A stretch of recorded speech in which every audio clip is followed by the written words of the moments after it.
And that's the encouraging part, right? And in the first and second meditation, I managed to build up so much energy. One of the things I've noticed is when I'm not acting out on fear and pain or whatever, on insecurity, and actually, because I am sealing the leak of energy, right? It actually helped my body build such an intense level of energy as the minutes pass through the day. Or even just within an hour of meditation, by the end of the meditation, I would literally be shaking with energy. I would have this huge upsurge of an urge to dance, to jump, to scream and yell, because the energy is like very palpable, the build up, the pressure. But these are very positive energy. But instead of doing that, I'm just keeping it inside, right? As per the instruction within the meditation side, and it just comes up. It's just really, really energizing. And imagine what that would make possible if all this energy could be converted and channeled towards an intentional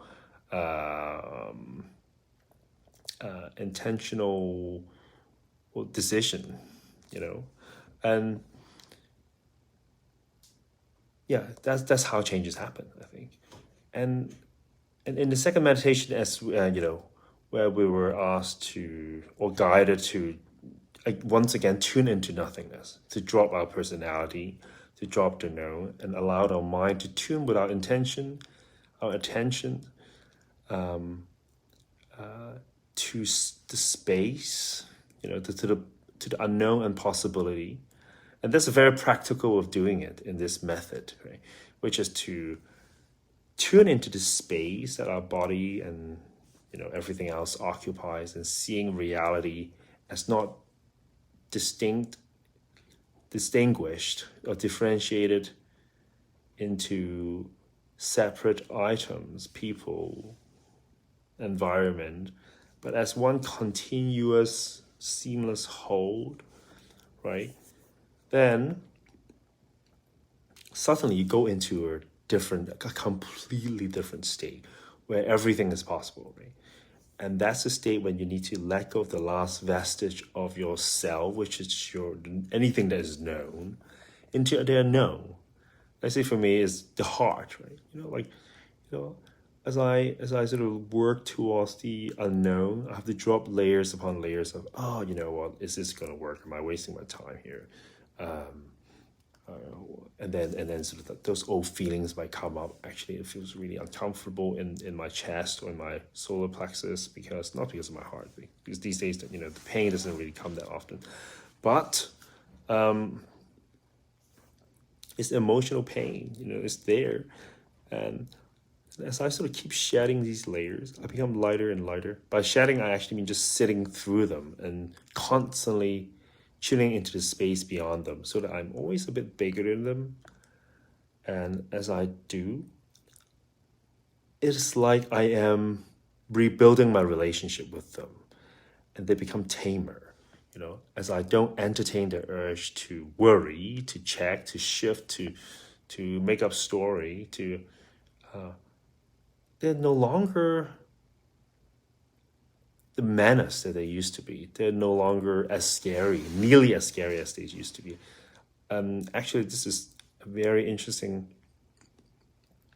landmark, or sorry, a milestone, because today is, I think, marks the 5th month of me actually not losing sleep over my health anxiety, which is huge, right? And because of that, the reality of it is also shifting. Of course, there has been ups and downs. I'm not trying to say changes occurs overnight and any of these things are magical. But it is magical by conventional standard if you just look at how the result that it creates, right? it's just not magical by a more traditional sense of the terms, in the sense that it creates instantaneous result with little effort. So yeah, I'm tuning into the emptiness love Quaker, and there was genuinely a moment when I felt I was actually in the empty space, right? In the empty space, and it was quite interesting. It was very distinct. Once again, it wasn't very dramatic, like some other people were able to report. Mine was brief, maybe 5-10 minutes. I was in this empty space, I was floating, and there was a moment when I realized, oh, like now, unencumbered by my old self. Interesting. Can I just think of what I wanted to create?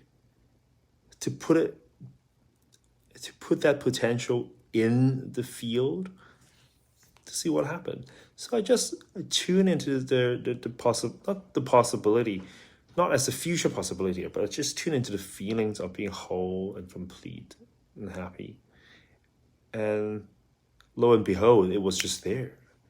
And we're just lying there on the ground on my yoga mat, and just had a very, very peaceful 10 minutes during that little segment of the meditation.